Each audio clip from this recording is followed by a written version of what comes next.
Hey everyone, today in this video I'm going to be checking out the KOORUI GN10 mini LED gaming monitor.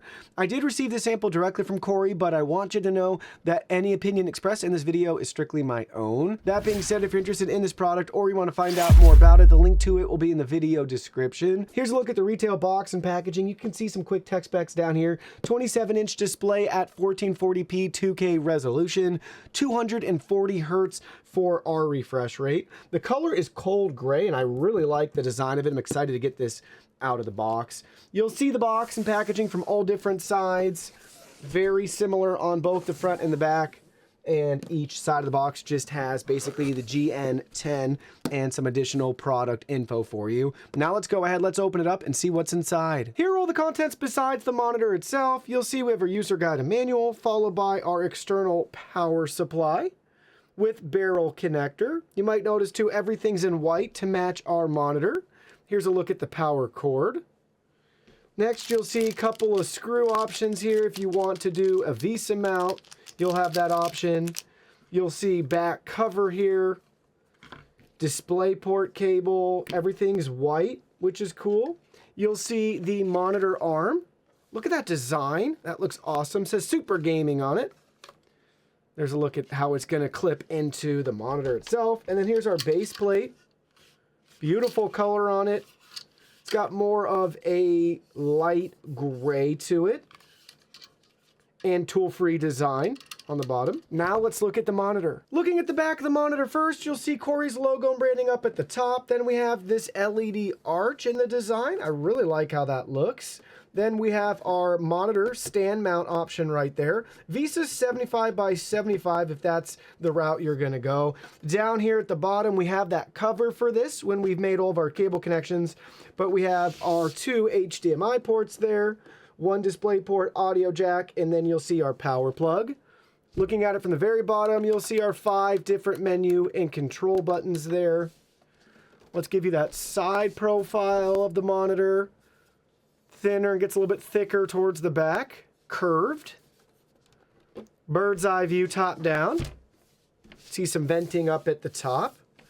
And now we'll look at the screen from the very front. You'll notice that near bezel-less design, but the pixels themselves, they stop right at my fingertip there. So you will still have a black border around the screen. And then interesting, at the very bottom here, we have the accent that's going to match the color of the monitor more so. It's going to be that silverish, lighter gray color. But this is still black down here. This little piece of trim, I guess to match maybe the black border around the monitor. But that would be cool in the future maybe to see that matching the back of the monitor. But nice large display. Let's go ahead, set it up, and power it on. All right, so we have the monitor plugged in, powered on. You'll see the stand has been installed. So this stand is really nice. We have height adjustment here. There's the lowest height setting. There's the maximum height setting. Then we also have the ability to rotate this. Doesn't matter either side, but we can change our viewing experience if we want to go to that vertical or portrait view. We also have the ability to rotate it to the left and to the right. And then we have tilt adjustment as well. So not much in the tilt down department. That's going to be our max tilt down, but we have a lot of tilt back or tilt up, whatever you want to call it. So very versatile stand that's included. And I got to point out, I've seen quite a few monitors. This is one of the coolest looking stands that I've used. With our PC connected, you'll notice that we have our display settings here. We are getting the 1440p that's advertised and our 240 Hertz refresh rate. Now let's look at the menu. So you'll pull the menu up by pressing the first button on the right side, but the one furthest to the left. I know that sounds really confusing, but press the first button you come across as you're making your way to the controls here, or the one exact opposite of the power button. That kind of brings up our sub menu here where we have different input options. We have different brightness and image settings. We want to go to the main menu here though, where we'll just quickly glance at everything. I like KOORUI's layout, really simple and easy to find exactly what you're looking for. So first up, game mode settings, adaptive sync. You'll see a couple different settings here that you can pick and choose what you want to adjust. I just want you to be able to see everything from the menu. So let's go to our next option we'll go over. So our brightness controls. And we have our display settings. If you want to turn HDR on or off. different adjustments like local dimming if you want, color settings, pick and choose or create your own. Then we have our input options here. So 2 HDMIs, DisplayPort, and then automatic input. Then you'll see different scenario modes, so different scenes. Basically, you can pick and choose which one you want, depending on the type of content you're consuming or the game that you're playing. Nice color options there at the bottom. We'll be looking at those in more detail in a second. And then we have all of our settings right here for the monitor. You can adjust the shortcut keys, which is great if you want something different. Volume adjustments. Here's picture-in-picture or picture-by-picture settings. Information on the monitor, and then we have our reset option. You might notice too up here we're seeing the same specs we get on Windows. 1440p resolution at 240 Hertz for our refresh rate. So very simple, easy to navigate menu right here. I just like how everything's clean and simple. All right, so now I wanted to quickly cycle through the different image settings for you. So currently we're looking at the standard option. Then we'll change it to FPS. It gets a little bit lighter. That's going to be the key difference there. Then we have our RPG, going to be a little bit darker. Then we have, I think it's ROG or RCG, can't tell. So we have that one selected now. Then we have movie. I like the movie one. Eye saver. If you're sensitive to the blue light, that's going to be one for you. Then we got the ebook mode. So look at that. I like the e-reader option. For you color snobs out there, a couple different options. DCI P3 for you. Then sRGB. And Adobe RGB. So each one, I guess the key takeaway for you, just pick and choose, again, depending on which one you like best for maybe a certain game, whatever you may be playing, what content you're consuming.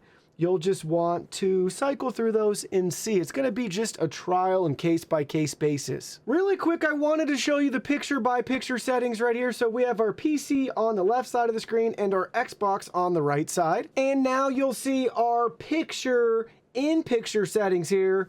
Computer on the outside, Xbox on the inside. And for those wondering, within both of those image settings, you do have the option to swap sources, different sizes, location, things along those lines right here within the menu. It'll just take you a couple of minutes of back and forth to get it configured exactly how you would want it. Now we're looking at one of two UFO tests. This is a UFO motion test, so we can see how different FPS values align with our 240 Hertz refresh rate. This test will show you why it's important to be able to have a higher refresh rate monitor, so you'll see how much smoother that footage looks. Now keep in mind, it's a camera pointed at a display. I'm just not sure it looks as good as it does here in person. I know it doesn't look as good, but basically the key here is to understand why 240 Hertz matters. So if you have a system that can push 240 FPS at 240 Hertz, you'll see how smooth that UFO is going across the screen. There is a noticeable difference from 120 and 60 as you would expect. So down here at the bottom, it's just really not in focus, very blurred as it's moving across. 120 is a lot better, but you'll see the alien looks crystal clear looking at it at 240 versus even 120. But basically today, your minimum monitor is going to be about 60 Hertz, 60, maybe 75 if you're lucky. I think the sweet spot usually is around that 144 Hertz range. But if you have a system that allows it in a budget that's able, 240 is going to give you even better gameplay footage that's much smoother. Now we have our second UFO test pulled up. This one's for ghosting here as we look and track that UFO moving across the screen. So I would say things don't look bad in regards to ghosting. It is going to be noticeable, especially on that tail end here. I was hoping for a little bit better than what we're seeing, but at the same time, I don't know. This monitor is so easy to look at. It's really not as noticeable to me. I mean, you will see it. I see it. Going to be hard to avoid that. But compared to a lot of other monitors, even within KOORUI's own lineup that I've reviewed, something about this one's just a lot easier on the eyes to process all that. And even then, it's not terrible. You'll see some streaking and smearing from the top of the ship, and obviously the red and white line there at the bottom. So you'll see some of that smearing as he's moving across. But just a really nice display to look at, even when we're just looking at the ghosting test. So I think a little bit more of that can be forgiven on this display versus some other ones where you'll encounter similar ghosting. This is a VA panel, and currently we're looking at a full screen black screen. Turned off all the studio lights, monitors to make sure we had a nice dark room. I was trying to have a critical eye, looking to see if we could find any backlight bleed on this particular panel, and I'm happy to say I was not able to notice any. I guess technically that can vary truly panel to panel, but hopefully you'll have a very similar experience with the build quality of your monitor. On the monitor, you'll find our display cal results right here. So you'll see gamut coverage and gamut volume for a couple of key color metrics. So first up, we're showing 99.4% sRGB coverage and 157.2% for our volume, 96% Adobe RGB coverage, and 108.3% Adobe RGB volume. And lastly, DCI-P3, we're showing 87% coverage and 111.3% volume. So depending on what your application is for using this monitor outside of gaming, that is color dependent and specific, hopefully those values fall within a range that is acceptable to you. Now for a more simple test, let's just see what it's like to browse the web with this monitor. We have a couple popular websites pulled up here. First is the YouTube trending page. Take a look how everything shows up here and populates. And then if you want, right, the previews load, all that good stuff, so we could watch video on this monitor without any issues. Everything looks great as you would expect, very responsive. It's going to be sharper in person than what you're going to see with the camera pointed at the display. Next, let's pull up The Verge, a popular tech blog. We'll go ahead, we'll just pick an article to load here so you can get a feel for how everything is going to look with different colors, images, graphics. Look at the different font with the paragraphs, the headers, all that good stuff, embedded ads, videos, photos, all of that content here, but very clear and crisp to be able to see everything. Viewing angles aren't going to be as good as your IPS monitors, at least for me looking at it off to the side, but anywhere looking at it close to head on, really enjoyable viewing experience. Responsive, clear, and crisp. That seems to be the theme here. And then last but not least, our favorite e-commerce retailer. Look at the different images, the graphics, right? We got that Thursday night football header and video there. Look at different images, got live streams. Everything looks really nice as you would come to expect, whether you're on your phone or your computer. When you want to use a screen, you want to be able to see simple things, whether it's watching videos online, staying up to date on the latest information, or doing a little bit of shopping. This monitor is equipped with built-in RGB lighting on the back. We do have a couple different options that we can cycle through for this. So let me pull it up with the menu settings here. But if you're looking to make adjustments yourself on the monitor, it's going to be under the game mode option, and it's going to be titled ambient light. So that's what you're going to want to select. So we're going to pull that up, and we have dazzling lights. That's what you're seeing right here. Next we have our running light. So we'll watch that for a minute. Static red, static blue. We have our breathing light.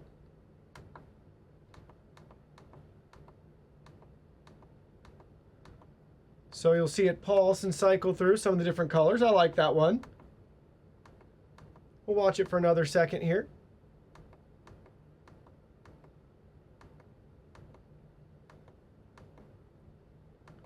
And then back to my favorite. That's going to be our dazzling lights.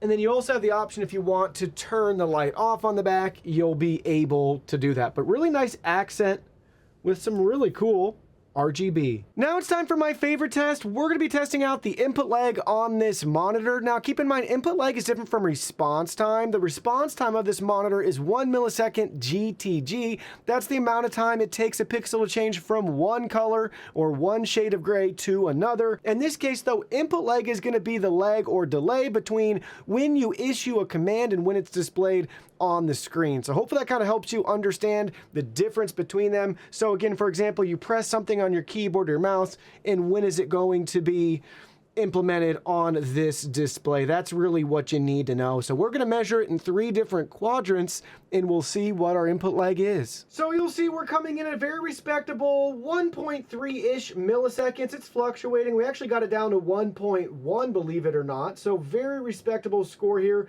This will be our lowest value with how monitors basically refresh and display their data.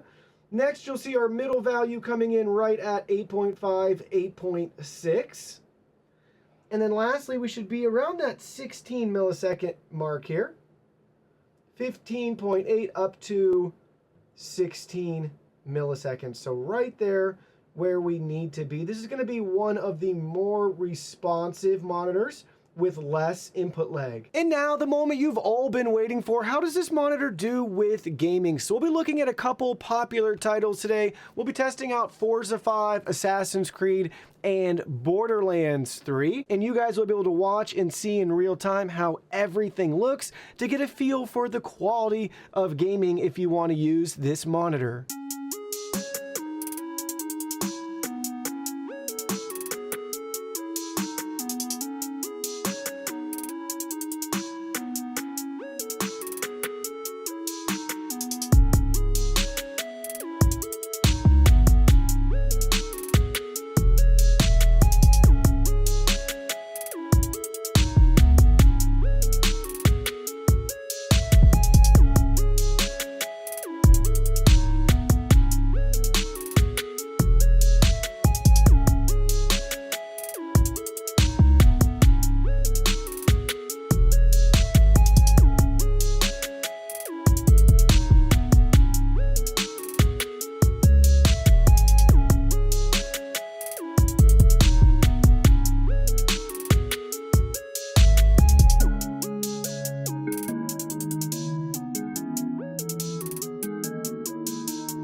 Don't worry, I haven't forgotten about you console gamers. We got a PlayStation 5 connected. I wanted to show you our video output information.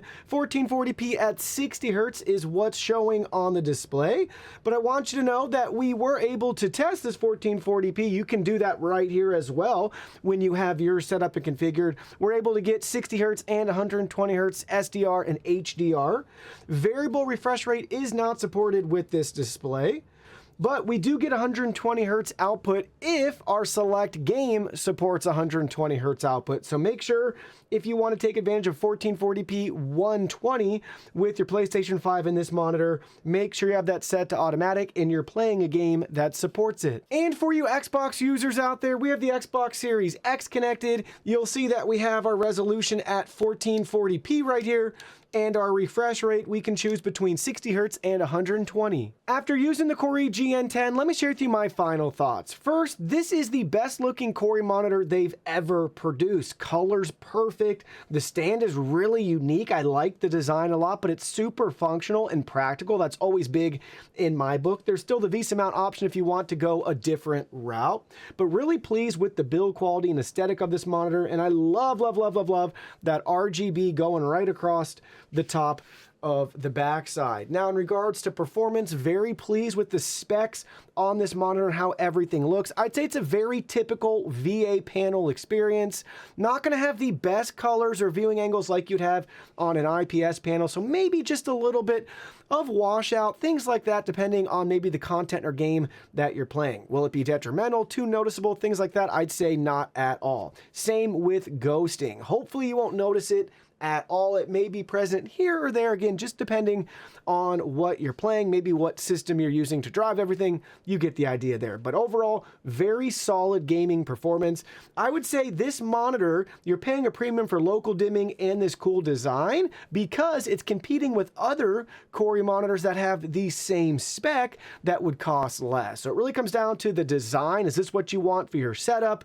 Do you want to have access to local dimming? Things like that is going to be why you're going to choose this monitor over other similarly spec'd models.